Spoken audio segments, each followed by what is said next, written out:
Karen Kodner habla con los escritores. Temas, todos. Sin límites, sin márgenes. Los libros tienen la palabra.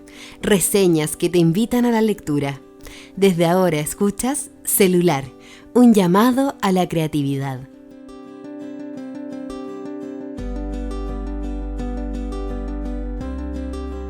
Hola, ¿cómo están? Grabo hoy miércoles 8 de abril, a horas de que salga este nuevo capítulo de Celular, un llamado a la creatividad. Esta es la segunda parte de la entrevista a Marco Antonio Laparra. La verdad es que han sido días súper ajetreados y pensé que no iba a poder lanzar esta segunda parte, pero me estoy haciendo un espacio dentro de la preparación para la fiesta de Pesaj, que celebramos en pocas horas más los judíos, que es la fiesta de la libertad. También hace pocas horas nos enteramos de que donde yo vivo, en Lo Barnechea, se levanta la cuarentena obligatoria desde el lunes 14. No he tenido ni tiempo de meditarlo. En serio. Pero les quiero contar que en esta segunda parte, este connotado escritor y dramaturgo se abre a su lado más íntimo. Él reflexiona sobre sus lecturas, sobre sus años en el Instituto Nacional y cómo sufrió en el bullying. Además nos cuenta a todos sobre sus comienzos en el teatro y los años maravillosos de la Escuela de Medicina en la Universidad de Chile. Hoy estoy segura que es más que nunca súper importante pensar en el amor. Y eso hace Marco Antonio Laparra. Porque cuando cada uno de nosotros está encerrado, es necesario pensar cómo damos y cómo recibimos el amor. Hay momentos difíciles en la convivencia y momentos hermosos. ¿Cómo vamos a recordar el amor? ¿Cómo vamos a recordar la cuarentena? ¿Cómo la vas a recordar? Esta es la segunda semana que no salgo de casa y a medida que pasan los días, el tiempo se va haciendo extraño, se va diluyendo. No está claro que haya un antes y un después. Yo creo que a ti también te pasa. Pero hoy en la noche tendré un hito, entonces es la cena de Pesaj llena de canciones, de tradiciones, de comidas conocidas un año tras otro. Es un espacio seguro también, pero también extraño porque estoy acostumbrada a celebrarlo con toda mi familia y ahora solo lo haré con mi familia nuclear, con mis hijos y mi marido. Pesaj es una fiesta que nos marca y sin duda a todos nos va a marcar, a los que la celebramos, de una manera distinta. Porque no nos podemos mover a otras casas, no podemos compartirlo con otros, solo con los más cercanos. El lunes cumplí mi segundo sueño que yo les había comentado en el capítulo anterior, en el 13. Hice mi primer taller literario online. Fue súper impactante, en serio, porque de partida nunca había hecho un taller para adultos, pero además para adultos que desconozco, y enseñar en línea es distinto. Pero creo que fue algo bueno, salimos las alumnas contentas y la profesora también. Durante la cuarentena he ido tomando conciencia de cómo reacciono frente al estrés y me he dado cuenta que algo que no lo desconocía. Me relaja planchar, me relaja limpiar. Sí, limpiar o seguir con mi huerta. ¿Y saben lo que me pasó el fin de semana? Leí más de 200 páginas. Al fin. Pero leí al Lester Leden, estoy leyendo al Lester Leden. Y en una parte casi me pongo a llorar. Eso es la literatura, que te llega a lo más profundo de ti, que te conmueve y que te hace ver cada escena. La literatura es la capacidad de contarnos historias, de narrarnos, de tener memoria y de tener un futuro. Cuéntame, ¿qué estás haciendo tú hoy? ¿Cómo estás escuchando este podcast con Marco Antonio Laparra y la segunda parte?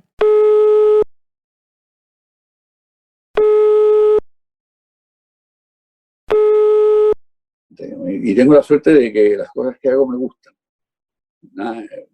Y siempre me ha preocupado la historia de Chile, digamos, eso de todas maneras. O sea, me gustaría escribir un libro como hacen algunos, Rodrigo Fresani se va a los jardines de Kensington. Me gustaría mucho, a pesar de que ahora estoy trabajando en un extranjero como narrador y metiéndome en ciertos sectores de la historia de España, historia de Inglaterra previos, paralelos a la historia de Chile, es más mi país el que me preocupa. Narrarlo, contarlo, mi ciudad, mis barrios, mi mundo. ¿Y tu vejez te preocupa? Sin duda, sin duda. O sea, pido nada más salud, el resto me lo arreglo yo, digamos, pero la salud me parece algo tremendo, el encontrarse con el cuerpo, y encontrarse con un cuerpo que de pronto tienes que bajar ese sobrepeso que parecía no tan importante, tienes que empezar a aumentar la cantidad de fármaco en tu velador de una manera también preocupante, y esto y esto otro, digamos, hasta ahora, digamos, vamos caminando bien, pero no se sabe qué va a pasar. Y esa sensación además que el tiempo se acaba, que está está en esta novela, ¿no? El tiempo, ¿cuánto tiempo me queda? Pues mirando hacia adelante, ¿no? Ahora la gente es longeva, sí, pero ¿cuánto tiempo permitir trabajar con la cabeza realmente sobre los hombros, bien puesta, lúcido? Por eso salud. ¿Y la cabeza te funciona igual, sientes, o ya ves los estragos? No, hasta ahora está impecable, digamos. Me sorprende a ratos. Tengo otro tempo interno, tal vez. Tal vez ya no es lo que fue en los 20 años, digamos. Tal vez no es tampoco los 40, que fueron agitados y con grandes planes, que sea, es una cosa más soterrada, digamos, ¿entiendes? Pero estamos trabajando en eso.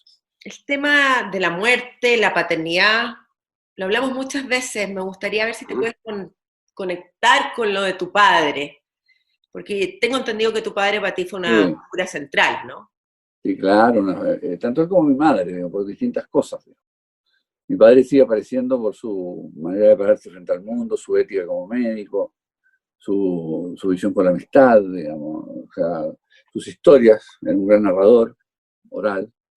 Y mi madre con su gusto por las artes plásticas, digamos, la cantidad de cosas su pasión por el cine, yo creo que era aburrimiento, ¿no? O sea, aburrido, tomaba a mí y a mi hermano, nos llevaba al cine de barrio donde daban 3 o 4 películas, toda la tarde encerrados, o sea, todo eso era un maratón de series, nosotros lo hacíamos ya de chicos. Entonces, ver películas inverosímiles, digamos, me tocaba una película india, me tocaba una película en que el mismo personaje hacía de cowboy y después hacía de detective, entonces entrábamos en la mitad, me salía el mismo personaje 2 veces, podía vivir películas que se mezclaban, como las novelas que escribo, las obras de teatro que hago, o sea, siempre era algo que se agitaba. Y mi padre era el gran regalador de libros también. Yo creo también por aburrimiento, aunque se dio cuenta de pronto que yo leía y que entonces a mi hermano le regalaba cosas más divertidas, digamos, y a mí cosas más complejas. Y ahí ahí empecé a leer y leer y leer, que se transformó en una enfermedad con el tiempo. ¿Y cómo fue la muerte los últimos años de tu papá? Hablamos que estaba en un asilo. Sí, estaba en el hogar israelita. Y él tuvo una mala vejez final, porque a él le gustaba trabajar y quería trabajar hasta el último día. Y tuvo un accidente vascular, tenía una arritmia, presión alta, digamos, una arritmia auricular, y hizo un trombo, tuvo un accidente vascular, después tuvo una hemorragia. Y esto lo hizo perder la mirada y la claridad en el oído, o sea, las cosas que necesitaba para conversar. Me gustaba mucho, mucho conversar, digamos. Mi hermano, que tenía una paciencia enorme, se comunicaba mucho mejor con él. Para mí, terminábamos desesperándonos los dos, hablándonos a gritos, porque además quedó muy sordo. Hubo varias funciones que perdió, y la otra era poder moverse, quedó hemipléjico, y tuvo entonces como 3 años viviendo mal, una muy mala vejez. A mi madre le tocó la enfermedad del olvido, el Alzheimer, digamos, que es más dulce para el que está enfermo, digamos. O sea, no se da cuenta, anosognosia, ¿no? No se da cuenta que está totalmente enfermo, y entonces fue perderla de otro modo a ella, perderla también en el relato, perderla en lo que a ella le gustaba hacer, que era pintar, y la fotografía, y las artes visuales, digamos. Pero se fue, y fueron los últimos años, era acompañarla más cuerpo que alma. Sufriste, no sé si se puede comparar los sufrimientos entre un padre y una madre, pero son enfermedades distintas que te conducen al mismo final, claro, que es la muerte. Pero para alguien tan lúcido como tú, ¿cómo es el tema del Alzheimer? ¿Cómo lo ves? ¿Cómo te vinculas emocionalmente con eso? Con grandes dificultades, digamos, esta enfermedad que parece ser la enfermedad emblemática, un tiempo con tanta prótesis de memoria, ¿no? Estas máquinas, todo se graba, todo queda, todo se guarda, como era una especie de hipermemoria, ¿no? Y viene el Alzheimer a instalarse, el Alzheimer que antes, en mis tiempos, cuando me formaba como psiquiatra, se hablaba de la demencia presenil, y luego se hablaba de demencia senil, Entonces se dieron cuenta que era lo mismo, ¿no? Las demencias tempranas, las preseniles, que el modelo de la demencia senil. Y es una enfermedad que duele mucho al que se queda afuera, ¿no? Porque ya no está, no está. Y uno se da cuenta de lo que es la memoria, ¿no? La memoria es el ser, o sea, lo que nos hace ser son nuestros relatos. Tú que trabajas mucho en esto de memoria viva, te das cuenta que importantes son los relatos, digamos, importantes son guardar, archivar, mantener vivo ese relato, porque eso nos hace, somos nuestra historia, somos nuestros recuerdos, digamos. Entonces, el Alzheimer duele por eso, duele cuando la persona que estás manteniendo una relación de tantos años empieza a hacer cosas inadecuadas y es sencillamente a no poder ya funcionar respecto al tiempo, la lectura, una película, porque sencillamente todo se convierte en una ventana en que pasan cosas y gente que no reconoce. Entonces ya no está. Y suele ser acompañado del Alzheimer por cuerpos sanos, o bastante sanos. Entonces duran muchísimo. Y uno ahí va a visitas que no sabe qué son, porque uno entra, ¿qué tal mamá? Sale uno a buscar un vaso de agua, vuelve y te dicen, ¿por qué no vienes a verme nunca? Yo no he estado allí. Entonces la narración que hace todo encuentro se vuelve imposible. Y eso es muy triste. Para los que estamos afuera, los que estamos adentro, el que está dentro de Alzheimer se va. ¿Se te mezcla esto en tu literatura? Hace mucho tiempo yo tenía un libro en que trabajaba mucho con la memoria, ¿no? Pero no he vuelto a tocarlo. No he vuelto a tocarlo. Tal vez aparezca en esta novela que estoy trabajando ahora, que tiene muchos elementos de autoficción, entonces ahí puede que aparezcan ciertas cosas. ¿Y por qué nunca has escrito algo de autoficción tal cual? He escrito memoria, digamos, pero no de autoficción, digamos. He jugado con eso. Sí. Yo creo que esta es la oportunidad, digamos. Y de todo lo que has hecho, Marco Antonio, ¿con qué recuerdas con más cariño, más amor al final del día? ¿Cuál es tu regalón? Los recuerdos. Bueno, los recuerdos del amor son muy importantes, pero cuando tú me dices eso, me voy a una época que para mí fue gozosa, que fue cuando estudié medicina. Y armamos un grupo que hacíamos desde música a jugar fútbol, a hacer teatro, donde empecé a hacer teatro, de hecho, con obras que hasta ahora se hacen, una que se hace hasta ahora, la siguen haciendo por tradición para recibir alumnos de primer año, y que es el quiebra espejos. Se llama quiebra espejos porque quebrar un espejo son 7 años de mala suerte, que es lo que dura la carrera de medicina. Sería interesante que nos contaras cómo fue esta transición de medicina a dramaturgia, literatura. ¿Cómo ahí? Mira, yo creo que eso estuvo siempre junto, ¿eh? Yo lo he revisado varias veces. Mi padre médico, dermatólogo, mi padre médico, mi hermano es médico, también dermatólogo, él siguió absolutamente su camino, pero yo tenía esta cosa de la lectura muy fuerte, y me toca vivir el boom latinoamericano, entonces todos queríamos ser escritores del boom.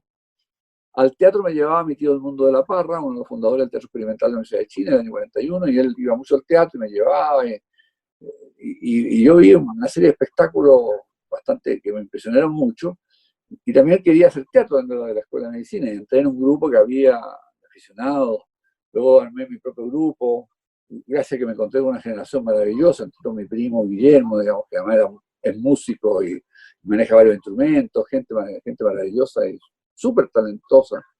Entonces era muy fácil trabajar creativamente. O sea, esa generación es mi momento, uno de los momentos más felices. Después tuve que poner momentos amorosos, familiares, pero ese momento, esos 7 años, fueron una aventura loquísima, loquísima, de creatividad, fantástica. Entonces, y ahí gané el primer premio, la primera vez que gané el premio concurso de cuentos Paula, a los 19 años, que era una edad rara, o sea, que hacía un chico de 19 años ganándose el premio de la revista Paula, en ese momento era un premio muy prestigioso. Y lo había ganado Carlos Olivares, lo había ganado José Miguel Vara, y de pronto aparece este chico con ganas de ser escritor. Entonces esto me generó un problema, porque por un lado me gustaba mucho la medicina interna, o sea, los Sherlock Holmes, la clínica, el diagnóstico, etc. Y todos creían que yo iba a ser internista, incluso hasta yo. Pero de pronto empezó el encuentro con la psiquiatría, con la parte más humanista, la medicina interna, con los libros, con profesores que fueron muy importantes, que en lugar de entregarme libros técnicos, me entregaron literatura para entender al ser humano. Me dijeron, no, nada de libros técnicos, o sea, libros en que conozca al ser humano. Me acuerdo de la larga lista que empezaba con El extranjero de Camus. Entonces, y había que leer otras cosas, digamos, y eso me ya incendió lo que era Pasto Seco. Entonces, no. Y en algún momento, en cuarto año de medicina, me acuerdo que vacilé entrar a la clase de cardiología o irme a inscribir a la Escuela de Arte de la Comunicación para estudiar cine, ojalá en Polonia. Pero vino el golpe militar, se cerraron las fronteras, se acabaron todas las dudas existenciales, y ya no estudié cine, es otra cosa que me hubiera gustado mucho hacer. Y soy un fanático del cine, digamos, cinéfilo enfermo de la cabeza. Y me hubiera gustado mucho trabajar en ese lenguaje, pero ya no lo hice, no fue. O sea, yo me lo planteé hasta los 50, todavía decía de pronto, hay que hacer una película por lo menos. No, ya lo dejo. Y el teatro lo descubrí, una cosa que se me daba más fácil. Un tesista español que está haciendo un trabajo sobre mi obra, me calculó unas 90 obras teatrales escritas. 90, ni yo tenía idea, de obras breves a obras largas, 90. Más otros escritos de otras áreas. Entonces, me vino como un bajón, ¿no? De decir, pero entonces, ¿para qué más? O lo que haga que no tengo que hacerlo a la carrera, digamos, son cositas pequeñas. Mis últimas obras son obras que no son grandiosas, son de pocos personajes, cerrando el mundo, digamos. Por eso me encuentro con Samuel Beckett, que es un autor que siempre me interesó mucho, como novelista y como dramaturgo. Me encuentro siempre con Shakespeare, pero nunca con esos mundos shakespearianos enormes, ¿no? De pronto los personajes de Shakespeare, esa capacidad de inventar mundos, digamos que extraordinaria. Y bueno, ahí estamos. Pero un sello tuyo es que las obras teatrales sean solo de dos personajes, en su mayoría, ¿no? Eso por economía. Por economía. Economía de recursos, economía para poder hacerlo con un amigo, para poder actuar yo, si fuese posible. Y con un amigo. Y hay otras obras, las obras de muchos personajes han quedado estancadas. Se quedan estancadas porque es muy difícil montarlas. Entonces, de 2, 3 personajes, ya, esa obra la van a montar y la van a montar en todo el mundo. Digamos. Entonces, con 2, 3 actores, se puede armar un universo. Y eso es un problema de producción. Hablemos del amor. Ya. ¿Qué vamos a hablar del amor? Haberlo conocido, muy feliz ahora, como nunca, digamos, con Ana Josefa Silva, crítica de cine, además, con la cual ella quiso en su tiempo ser actriz de teatro, cuando era estudiante en el colegio, y dirigió un grupo de teatro y todo. Todavía se sabe de memoria La vida de sueño, el monólogo de Segismundo, pero hace periodismo y luego entra en cine, nos hicimos amigos, y yo trabajé, ya era mi jefa cuando yo trabajaba como crítico de televisión, y con el tiempo nos encontramos, luego de tener otras parejas, digamos que no cuajaron, tronaron, como dicen en México, y nos encontramos con una sensación además de que era otro tipo de amor, este amor de la tercera vuelta, ¿no? De otra oportunidad, de otro momento. Yo había tenido un matrimonio de 20 años, una relación luego de 8, otra relación de 5, y yo ya tenía la sensación, no estoy para picotear nada, algo lo más duradero posible, y se dio maravillosamente, y dijimos, ya, se apura esto, y nos casamos ante la ley, digamos, y ya, absolutamente. Entonces, estoy en un momento muy feliz y estable, digamos. Yo no sé, está el desorden intenso que corre por el 18 de octubre y la peste mundial, y yo tengo la ventaja de tener profesiones que amo, oficios que amo, y una pareja que amo, los hijos que amo, que los superviso de dónde están, cómo están en este momento, con mi hijo Gonzalo en España, con mi hijo español acá, estudiando online, todo el mundo online, con hijastros, digamos, que también han contribuido a una familia muy grande. Y ahí está el amor. El amor. ¿Te ha costado el amor a ti, La pasión, como el... Sí. Son las turbulencias propias, digamos, de la cordillera. Y una vez en una entrevista en Fundación La Fuente dijiste que detrás de toda biblioteca, de una gran biblioteca, existe el dolor. Sí, claro. Sí, sí, hay historias de que los lectores, los grandes lectores, suelen haber sido o tímidos, o tener una enfermedad crónica, o alguna dificultad social, digamos. Y entonces las grandes bibliotecas ocultan la necesidad de separarse. Siempre hay una cuarentena en una gran biblioteca. Te fijas, siempre hay una cuarentena de algún tipo, o sea, hay que encerrarse para poder leer todo lo que uno más encima quiere leer, que siempre es más que lo que puede leer, y lo que uno empieza a juntar libros. ¿Y cuál es tu dolor? Yo creo que tuvo que ver con mi timidez de pequeño, mis dificultades. No soy el tipo más sociable del mundo, o sea, tengo un sector introvertido importante, puedo parecer de pronto en un show no sé dónde, pero me retiro y me repliego. Y entonces ahí los libros son grandes compañeros. Los libros, mi pareja, mis hijos, se achica el mundo. Un mundo pequeño, un mundo que trato de ser cuidadoso, delicado, donde los libros y las películas, pero sobre todo los libros, juegan un rol muy importante. Ahora estoy ya aceptando que Kindle existe, me gusta mucho el papel, pero por lo que uno puede encontrar, ¿no? Que textos que no los pillarías nunca en ninguna parte. Tu infancia, yo recuerdo que sufriste bullying en el colegio. Sí, desatado. ¿Qué Lo pasé era? muy ¿Cómo fue? mal.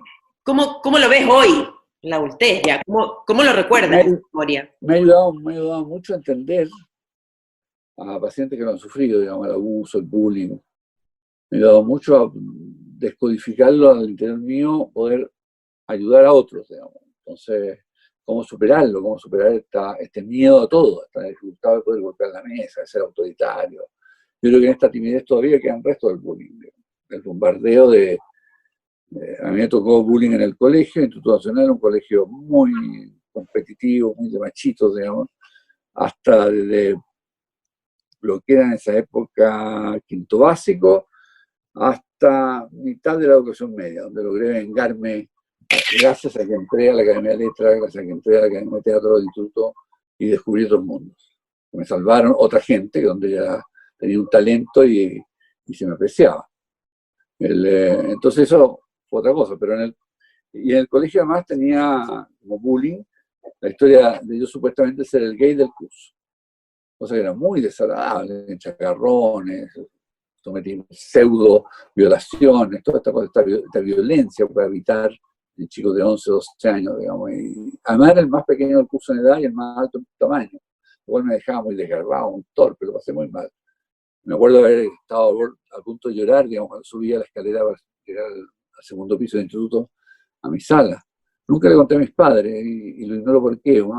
Está en la historia de todos los abusados del bullying, que los esconden como una vergüenza de lo que aprovechan los abusadores, aprovechan los matones. Uno no se defiende como debería.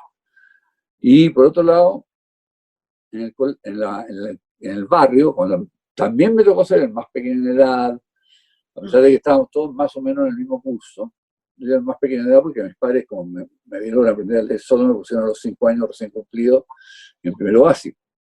Y eso, un desastre, siempre andaba desubicado, no entendía nada. Y yo en el barrio era el tonto, o el tontito, cosa que es una vergüenza para las chicas, digamos, cómo se van a fijar en uno que es el tonto del barrio. Tonto del barrio y el marica del curso. O sea, lo que hizo que yo fuera muy inteligente en clases, pero tonto en el recreo. Digamos. En el recreo no tenía habilidades, ¿cómo aprendía con una agresión permanente? Cuando se dio la prueba académica, el único que quedó en la universidad fui yo. ¿Te empezaba la prueba de aptitud académica en tu tiempo? Me tocó, la prueba académica, la segunda. Y dieron la prueba académica y el día cuando salieron los resultados y quienes quedaron en la universidad, solo quedaba yo. De todos los que me molestaban como el tontito del curso. Y se acabó, pero se acabó así como que se hubiera cerrado, se acabó la relación personal, se acabaron las bromas, se acabó todo. Entonces, y entré a la escuela de medicina que fue divertirse y vengarme de todo. En el Instituto Nacional también fui de los pocos que fui el mejor alumno. Estaba en el curso científico pero fui el mejor alumno humanista del colegio. Ah. Porque enojó mucho a los compañeros humanistas, porque alguien que era del biológico se da el premio al mejor alumno del instituto en ramo humanista. Porque bueno, yo iba todos los miércoles a la Academia de Letras y leía y sacaba de la biblioteca, tenía muy buenas notas en esa área. O sea, eres un nerd. Era un nerd absoluto. Pero los nerds tienen venganza. La venganza es que en la escuela de medicina todo el mundo era nerd, más nerd que yo. Entonces, de ahí me convertí en un payaso, en un clown, inventaba cosas, inventábamos semanas de la facultad, festivales, competencias desbocadas.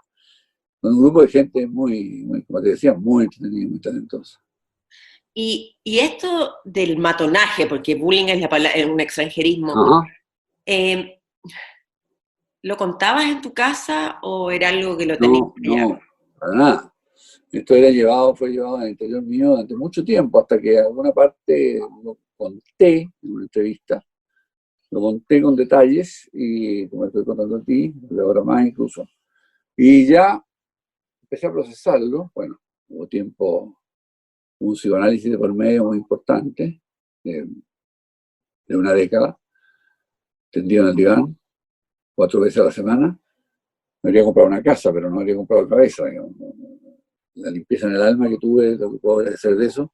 Y ahí me tocó muchos años, los primeros 5, para aceptarme como artista. O sea, que yo era un artista, ¿no? O sea, está bien, era un médico, lo hacía bien, y estudiaba, y me preparaba, pero era básicamente un artista, un creador.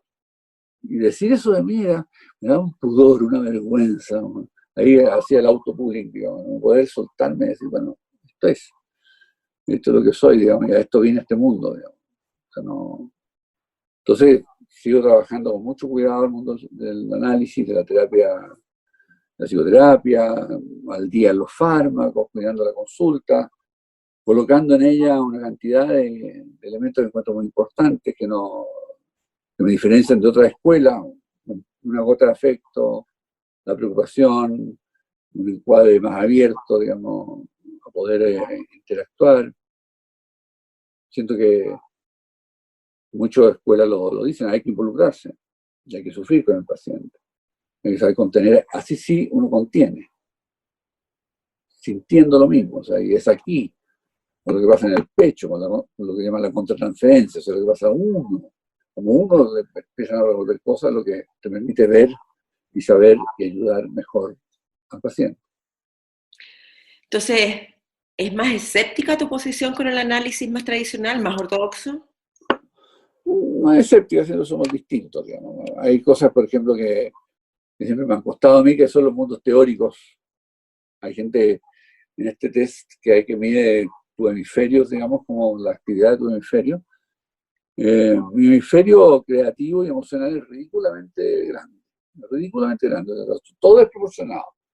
Y la parte administrativa, la parte de gestión, ahí nada más.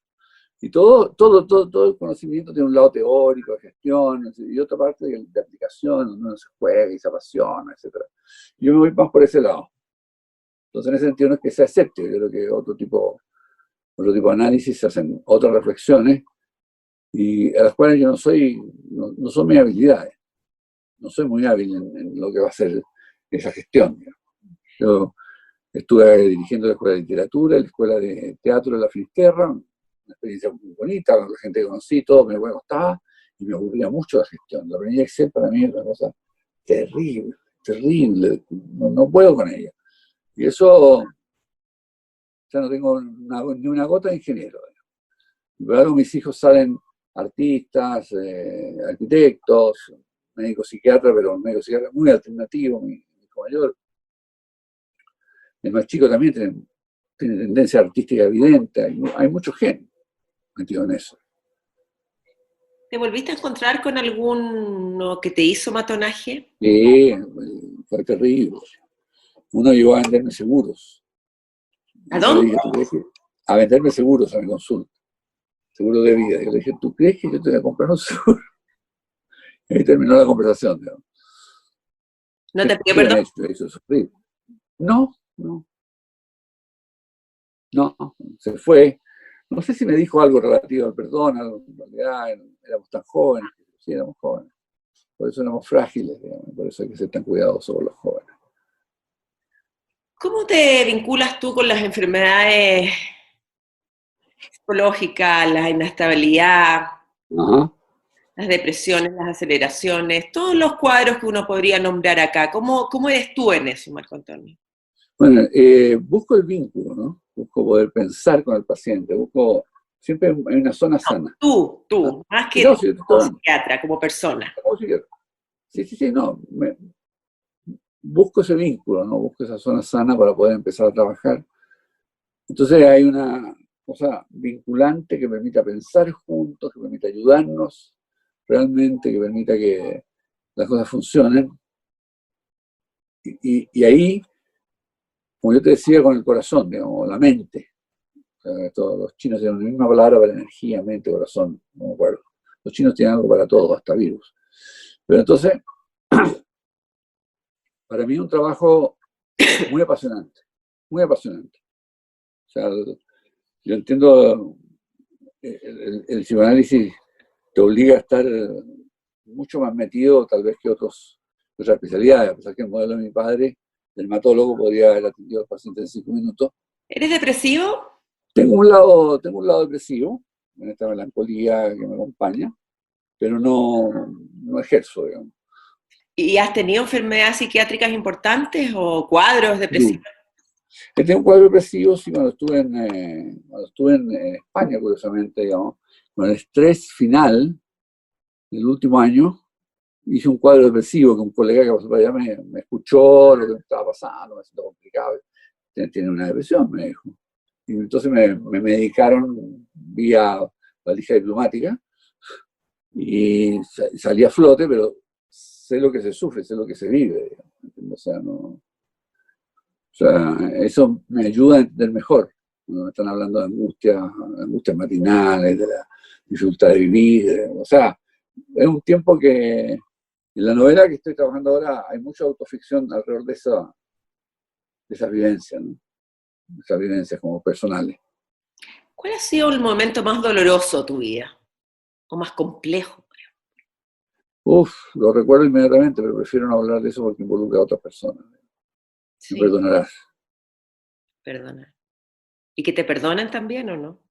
Sí, no, es un momento que tiene relación con mi hija y que es otra historia.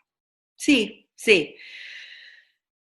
Uno se va armando a través del tiempo con todas estas historias, dolores, amores, Ajá. aspiración. ¿Con qué tipo de madurez te ves hoy? Más lento, menos turbulento, yendo con más cuidado a hacer lo que me queda por hacer.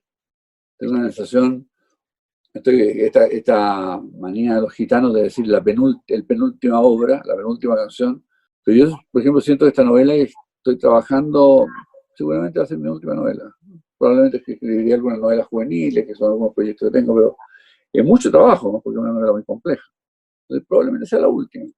En teatro saldrán otras cosas, pero tampoco estoy ya con ese acelere, ese cabalgar, escribiendo obras de teatro una detrás de la otra. No me estoy esperando que cuajen mejor las cosas que voy haciendo, conociendo gente joven en el mundo del teatro, sobre todo que hay una generación extraordinariamente interesante.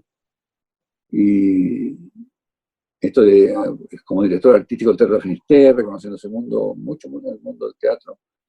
Y la literatura, admirándome a la gente nueva que escribe, digamos, pudiendo dialogar, ayudar. Talleres de narrativa no estoy haciendo supervisión de alguna novela, nada más. Y estoy más centrado en las mañanas en la Finisterra, donde escribo mucho.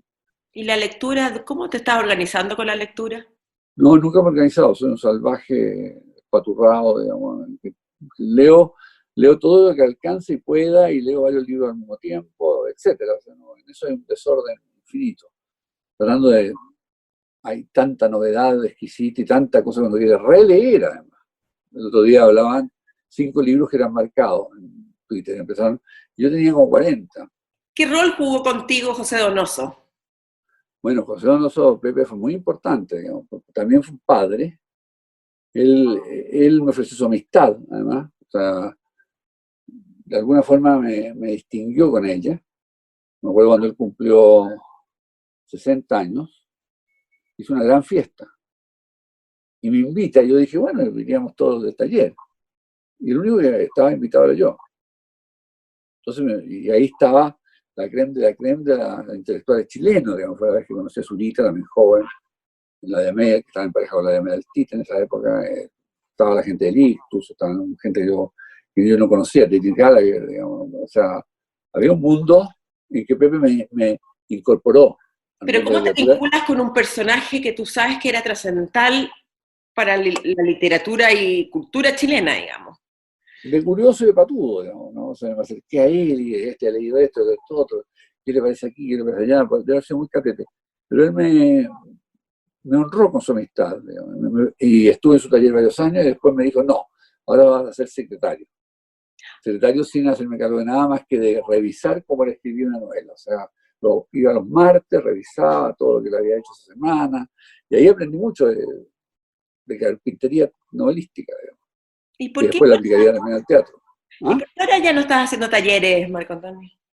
Porque, porque está el tiempo, tengo menos tiempo, ¿me entiendes? Entonces el taller me tomaría mucha energía y prefiero tener todo el mundo separado ya en estas dos rutinas, ¿no? El mundo de los pacientes, de un mundo hoy súper exigente, porque no está solamente los analíticos, sino también los manejos de fármacos, tenemos que estar al día, estudiando.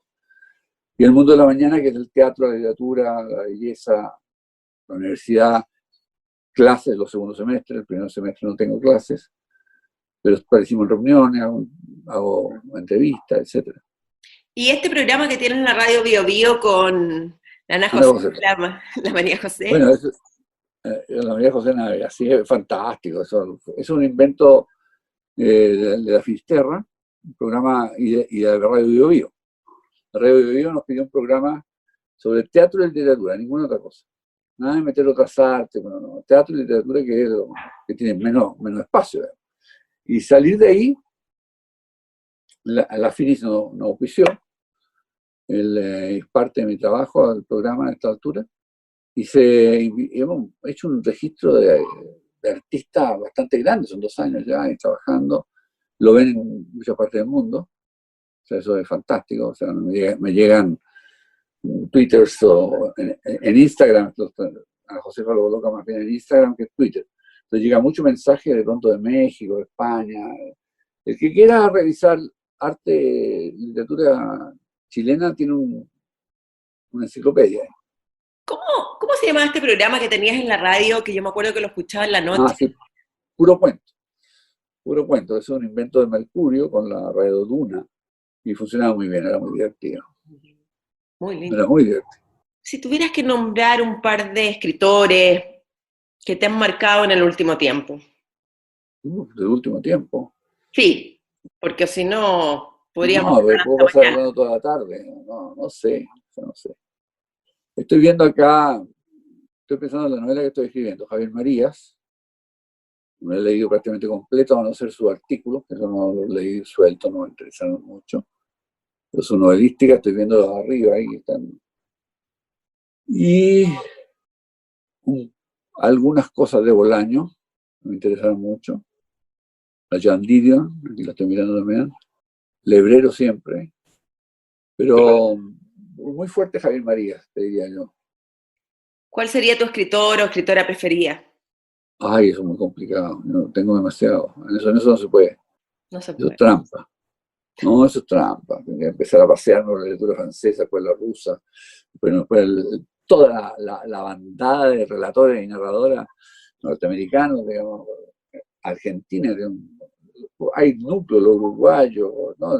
Tendría que hacer un recorrido, un mapa demasiado grande, no me detengo en uno. ¿Y raya los libros o no? ¿Cómo va a ser el tema de las citas o cosas así? Mira, rayo algunos, cuando estoy preparando una charla, porque en general no rayo y los cuido muchísimo, hasta que llega el momento de la charla y hay que releer, pero me hago la maldad de releer sin haber subrayado ni marcado, entonces es leer el libro nuevo. Pero en parte eso es hacerme la trampa, de darme el gusto de leer lo nuevo y que se convierta en una aventura. ¿Y cómo ves ahora la narrativa chilena?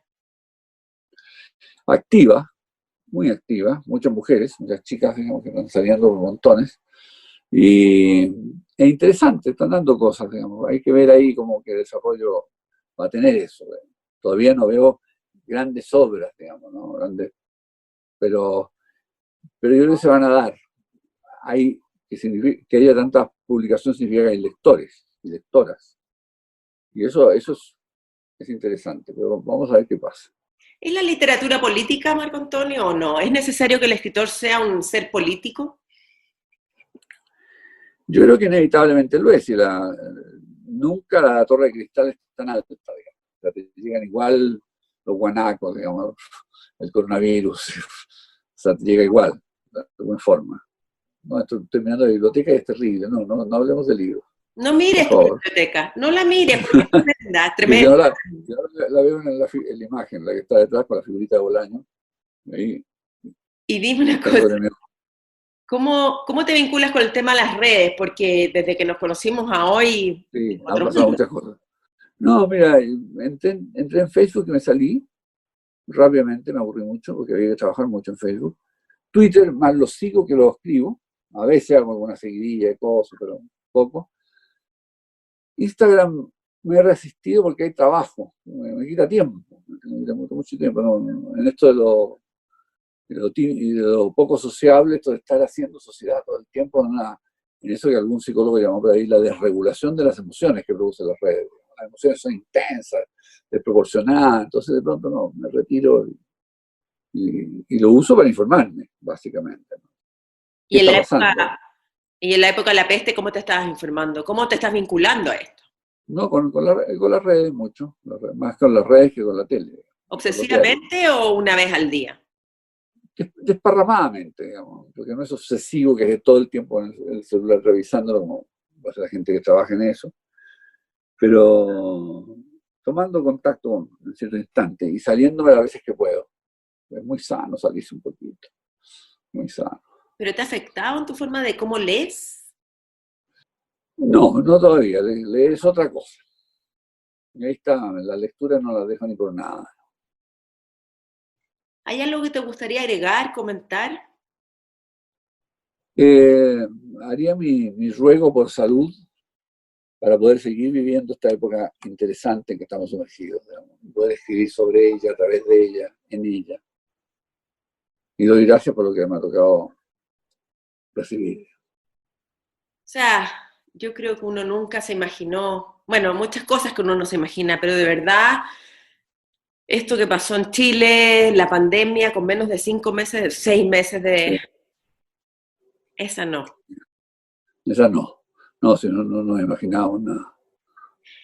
Definitivamente, quizás que nos está faltando la imaginación, ¿o no?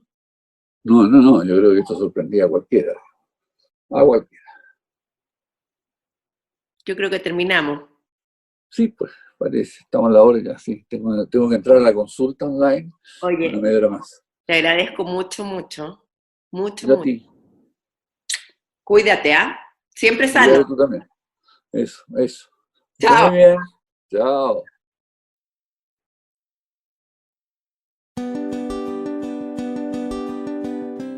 Con salud. Eso es lo que decía Marco Antonio de la Parra. Ese es su deseo. ¿Cuál es el tuyo? ¿Cómo quieres salir de la cuarentena? ¿Cómo quiero salir yo de la cuarentena? ¿Cuál va a ser el cambio en mi vida? Yo creo que el mío va por permitirme hacer otras cosas, además de trabajo, aunque todavía no lo tengo claro y tengo tiempo para pensarlo. Sin duda me gustaría darme más tiempo para leer y para escribir más. Sueños. Además que ayer recibí un mail tan bonito de Dorothy. A ella la conocí en The Volcano y nunca había tenido un análisis tan profundo de Respirar bajo el agua, mi primera novela, y me da ánimos para seguir revisando la llamada silenciosa. Ánimo, a veces todo lo que necesitamos son palabras de amor y de cariño, como lo dije al comienzo. Cómo recordar el amor, cómo querer más a los que queremos, cómo quererte más a ti. ¿Cómo amas hoy? Cuéntame, ¿qué estás haciendo para amarte más y amar al que quiere? ¿Cuál libro sobre el amor es el que más te ha gustado? ¿Qué te parecieron las reflexiones sobre el amor de Marco Antonio? Tantas preguntas, ¿no?